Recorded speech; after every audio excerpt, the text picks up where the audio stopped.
Assalamualaikum warahmatullahi wabarakatuh. Saya Tasya Hanifah dengan NIM 203190112 kelas GMID akan menyampaikan hasil artikel ilmiah saya yang berjudul Implementasi Rencana Pelaksanaan Pembelajaran Berbasis Inklusif Gender. Tugas ini digunakan untuk memenuhi mata kuliah Gender Sosial Inklusi yang diampu oleh Ibu Dr. Hajah Evi Mu'afiyah MAG. Sebelum memasuki pembahasan, terlebih dahulu saya akan menyampaikan beberapa isi dari artikel ilmiah ini. Yang pertama ada pendahuluan, yang kedua metode penelitian, yang ketiga ada pembahasan. Pembahasan ini meliputi yang pertama pembelajaran di sekolah inklusi, yang kedua komponen rencana pelaksanaan pembelajaran, yang ketiga pelaksanaan pembelajaran. Kemudian untuk pembahasan yang terakhir yaitu kesimpulan dan saran.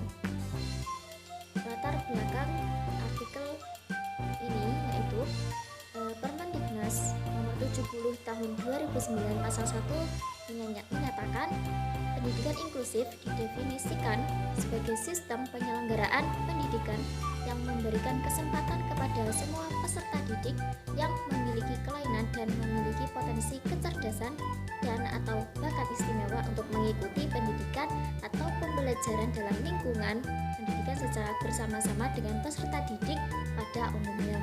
Nah, persiapan yang paling awal sebelum memulai proses pembelajaran di kelas inklusi adalah dengan membuat rancangan pelaksanaan pembelajaran. Namun, pada kenyataannya belum sepenuhnya seorang pendidik dapat merancang sebuah rencana pelaksanaan pembelajaran yang berdimensikan gender sosial inklusi. Nah, berdasarkan permasalahan di atas, kajian artikel ini bertujuan untuk mengetahui bagaimana proses pembelajaran di sekolah inklusi dan komponen-komponen serta karakteristik rancangan pelaksanaan pembelajaran yang berdimensikan gender sosial inklusi.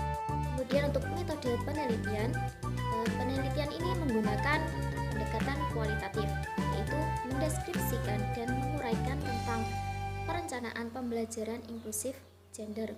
Teknik pengumpulan data yang digunakan dalam penelitian ini adalah studi kepustakaan atau library research, di mana studi kepustakaan adalah kegiatan mengumpulkan bahan-bahan yang berkaitan dengan penelitian yang berasal dari jurnal ilmiah, literatur, dan penulis. Studi kepustakaan ini dilakukan untuk mendapatkan informasi yang bersifat teoritis sehingga penulis mempunyai landasan teori yang kuat sebagai suatu hasil ilmiah. Pembahasan yang pertama yaitu pembelajaran di sekolah inklusi. Sekolah inklusi adalah sekolah yang menampung semua anak, baik yang normal maupun yang berkebutuhan khusus, dengan kurikulum yang sudah ditentukan. Menurut Geniofarm, model pengelolaan kelas di sekolah inklusi dibagi menjadi 6. Yang pertama yaitu kelas reguler atau inklusi penuh. Kelas ini berisi anak berkebutuhan khusus belajar bersama anak normal sepanjang hari di kelas reguler dengan menggunakan kurikulum yang sama. Yang kedua yaitu kelas reguler dengan klaster.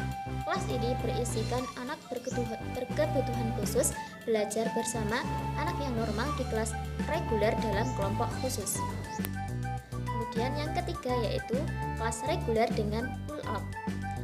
Kelas ini berisikan anak berkebutuhan khusus belajar bersama anak yang normal di kelas reguler, namun dalam waktu-waktu tertentu ditarik dari kelas reguler ke ruang sumber untuk belajar dengan guru pembimbing khusus. Yang keempat yaitu kelas reguler dengan cluster dan pull out. Kelas ini berisikan anak berkebutuhan khusus belajar bersama anak normal di kelas reguler dalam kelompok khusus dan dalam waktu-waktu tertentu ditarik dari kelas reguler ke ruang sumber untuk belajar dengan guru pembimbing khusus. Kemudian yang kelima yaitu kelas khusus dengan berbagai pengintegrasian. Kelas ini berisikan anak berkebutuhan khusus belajar di dalam kelas khusus pada sekolah reguler, namun dalam bidang-bidang tertentu dapat belajar bersama anak yang normal di kelas reguler. Kemudian yang keenam, kelas reguler penuh, yaitu anak berkebutuhan khusus belajar di dalam kelas khusus pada sekolah reguler. Selanjutnya yaitu komponen rencana pelaksanaan pembelajaran berdimensi gender sosial inklusi. Secara umum, komponen RPP sama dengan komponen silabus yang berisikan tujuan, materi, metode, media, alat, dan penilaian. Hanya saja, dalam silabus cakupan setiap komponennya masih umum dan luas, sedangkan dalam RPP uraian setiap komponennya sudah khusus dan terbatas. Karena sesungguhnya RPP adalah penjabaran lebih lanjut dari silabus. Komponen-komponen dalam RPP K13 meliputi yang pertama identitas mata pelajaran, yang kedua kompetensi inti, yang ketiga kompetensi dasar, yang keempat tujuan pembelajaran, yang kelima indikator, yang keenam materi pembelajaran, yang ketujuh metode pembelajaran, yang kedelapan alokasi waktu, yang kesembilan media, alat, dan sumber belajar, yang kesepuluh langkah kegiatan pembelajaran, dan yang terakhir penilaian. Rencana pelaksanaan pembelajaran atau RPP yang berdimensikan gender sosial inklusi adalah proses perencanaan pembelajaran yang seluruh aspeknya menjamin dan mencerminkan akses, partisipasi, kontrol, dan manfaat yang sama bagi semua peserta didik tanpa memandang perbedaan jenis kelamin dan perbedaan sosial yang melekat secara kodrati pada peserta didik. Rencana pelaksanaan pembelajaran atau RPP disusun oleh guru secara lengkap dan sistematis agar pembelajaran berlangsung secara interaktif, menyenangkan, menantang, memotivasi peserta didik untuk berpartisipasi aktif, serta memberikan ruang yang cukup bagi prakarsa, kreativitas, dan kemandirian sesuai dengan bakat, minat, dan perkembangan fisik secara psikologis peserta didik.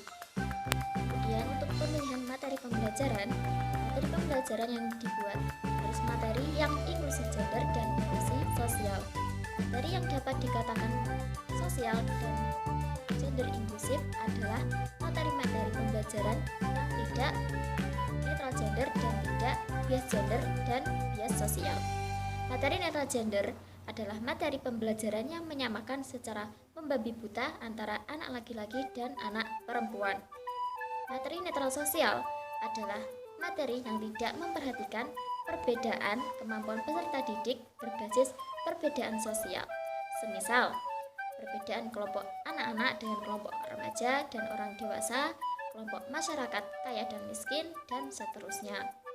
Kemudian materi yang bias gender dan bias sosial adalah materi yang dapat mendiskreditkan jenis kelamin tertentu, suku tertentu, agama, dan ras tertentu, kelas tingkat sosial, serta materi-materi yang bersifat stereotip.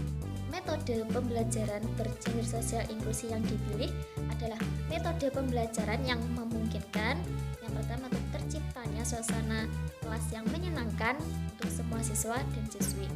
Kemudian yang kedua, terciptanya kreativitas yang sama antara siswa dan siswi. Yang ketiga, terciptanya keaktifan yang sama antara siswa dan siswi. Dan yang keempat, semua siswa-siswi efektif dalam mencapai kompetensi pembelajaran. Terakhir yaitu pelaksanaan pembelajaran. Dalam pelaksanaan pembelajaran inklusif gender, ada beberapa prinsip yang perlu diperhatikan. Yang pertama yaitu memahami sifat yang dimiliki anak laki-laki dan perempuan. Yang kedua, mengenal anak laki-laki dan perempuan secara perorangan. Yang ketiga, memanfaatkan perilaku murid laki-laki dan perempuan dalam belajar. Yang keempat, mengembangkan kemampuan berpikir kritis, kreatif, dan kemampuan memecahkan masalah bagi laki-laki dan perempuan. Yang kelima, mengembangkan ruang kelas sebagai lingkungan belajar yang menarik bagi anak laki-laki dan perempuan. Yang keenam, memanfaatkan lingkungan sebagai sumber belajar yang menarik bagi murid laki-laki dan perempuan. Yang ketujuh, memberikan umpan balik yang tepat untuk meningkatkan kegiatan belajar murid laki-laki laki-laki dan perempuan.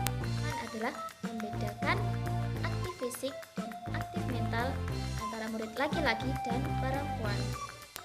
Pendidikan merupakan hak dan kebutuhan setiap orang terlepas apapun identitas dan latar belakangnya. Oleh sebab itu, dalam proses pendidikan dilarang adanya diskriminasi, terlebih di level pendidikan dasar seperti SD atau MI. Proses pendidikan pada level ini memainkan peran penting sebagai peletak batu pondasi kualitas generasi yang akan datang, sehingga jika menginginkan adanya kesetaraan dan keadilan gender, maka langkah yang tepat adalah dengan memulai pada level ini. Satu di antara upaya yang dapat dilakukan adalah melalui pembelajaran yang inklusif gender. Pembelajaran yang inklusif gender dimulai dari penyusunan rencana pelaksanaan pembelajaran atau RPP, kemudian pemilihan strategi dan metode, gaya mengajar guru, sampai dengan evaluasi pembelajaran harus memperhatikan prinsip-prinsip keadilan dan kesetaraan gender. Berdasarkan simpulan di atas, dapat disampaikan beberapa saran sebagai berikut. Disarankan agar hasil dari penelitian ini dapat dijadikan sebagai salah satu referensi atau informasi tambahan dalam menyusun strategi pembelajaran inklusif gender. Guru disarankan agar dapat menerapkan strategi pembelajaran inklusif gender ini dalam pembelajaran di kelas agar terwujudnya keadilan pendidikan antara siswa dan menjaga kemajuan dalam pembelajaran yang telah dicapai setelah penelitian ini untuk terus dilakukan kemudian hari. Sekian presentasi dari saya. Apabila ada kurang lebihnya saya mohon maaf. Wallahul muwaffiq ila aqwamit thoriq. Wassalamualaikum warahmatullahi wabarakatuh.